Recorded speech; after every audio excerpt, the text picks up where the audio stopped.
the top 10 JDM heroes of the 90s. Starting off on our list, we've got Nissan Skyline GTR R34. Hey, I know that there have been 3 generations of Skylines, the R32, R33 and R34, but I think the one to mention is the R34, the most technically advanced all-wheel drive system of the bunch, a 2.6-liter RB26 DETT motor producing 276 horsepower claimed by Nissan, but way more as tested on dynos by other people, very tunable and great looking.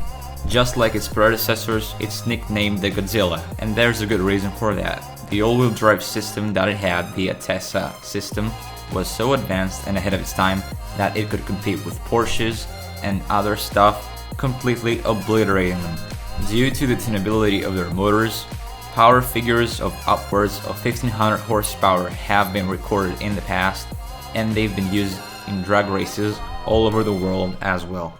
Right now, the Skyline is known all over the world. It's one of the best known JDM cars of all time. However, it wasn't always like that. It was mostly Japanese that knew about the Skyline before Too Fast, Too Furious came out. After it did though, lots of people learned about it and lots lost it after it. Lots of Americans wanted to import one to America, but due to the 25-year-old import rule, they can't do so for another 10 years.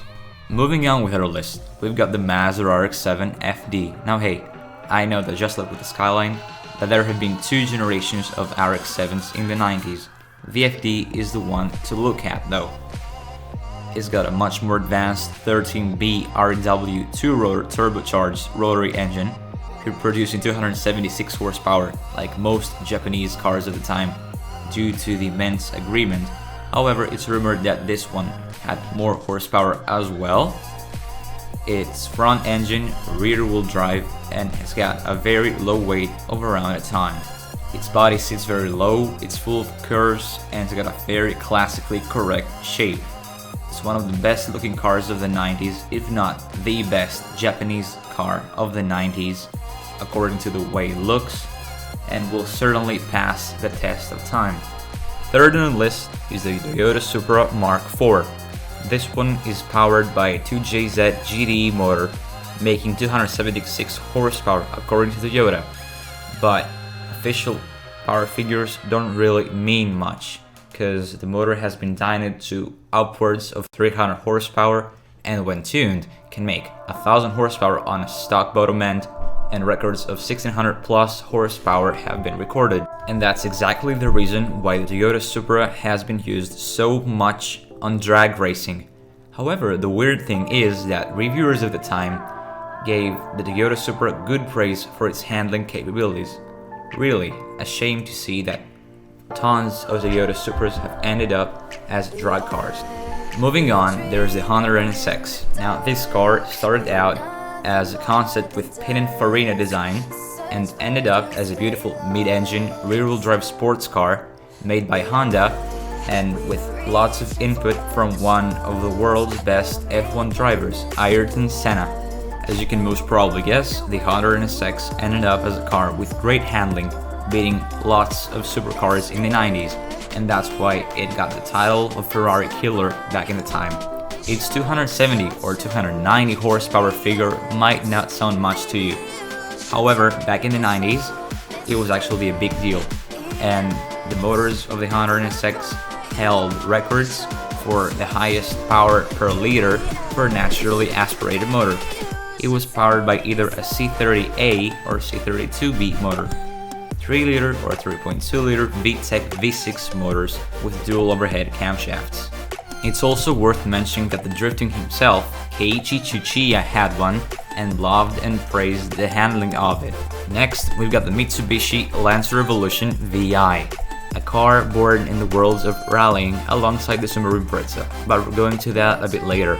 It's powered by 2-liter turbo 4G63T motor, making 276 horsepower and setting it to all 4 wheels via clever all-wheel drive systems.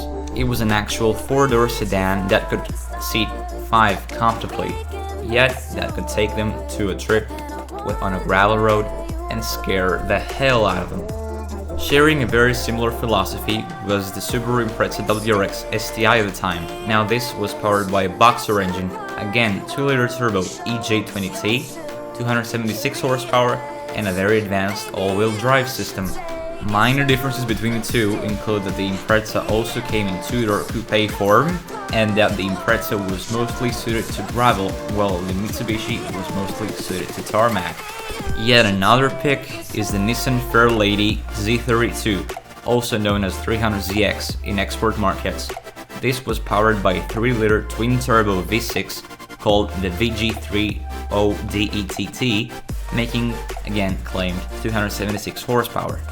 It was a front-engine, rear-wheel drive 2-door coupe that also came in 2+2 form, and the car that was the predecessor to the 350Z we all know and love. Next car on the list is another Mitsubishi. This time is the GDO MR, or 3000 GT as known in other countries. It's got a 276 horsepower claimed. Power figure, that should be around 330 or something, coming out from its 6G72 V6 turbocharged motor and sent to all 4 wheels. It was a very advanced coupe for the 90s, and it actually featured lots of technologies including 4-wheel steering, active aerodynamics, and a 6-speed manual gearbox. Moving on, we've got the Honda Integra Type R DC2. Now this was a front-engine, front-wheel drive 2-door coupe that was powered by Honda's 1.8-liter B18C VTEC unit. It only made 200 horsepower, but due to its very low weight and very sophisticated chassis, it's widely acclaimed to be one of the best handling front-wheel drive cars of all time. And last on the list wasn't actually a car that was so great worth mentioning, however a car that was so popular in the drift scene that surely had to be mentioned. It's the Nissan Silvia, the generation of S13, S14 and mostly S15, a great 2-door front-engine rear-wheel drive coupe that was powered by a 4-cylinder turbo motor. It came with a CA18DET or SR20DET motor, producing somewhere of 180 to 150 horsepower, however really tunable, and the engine was swapped in lots of other cars as well. The funny thing is though that the motor didn't originally be put in a longitudinal application but was in a transverse in Nissan Pulsar GTIR, a small hatchback that went like Sting. Due to the car's overslide-friendly layout and low cost back in the day, it was a huge thing amongst drifters, and which made it huge and very popular all over the world. Overall, the 90s was the golden era for JDM Cars, and there are tons of honorable mentions for this list. Instead of commenting negatively, you can just comment suggesting cars for the volume 2 of the top 10 JDM 90s heroes. Thanks for watching.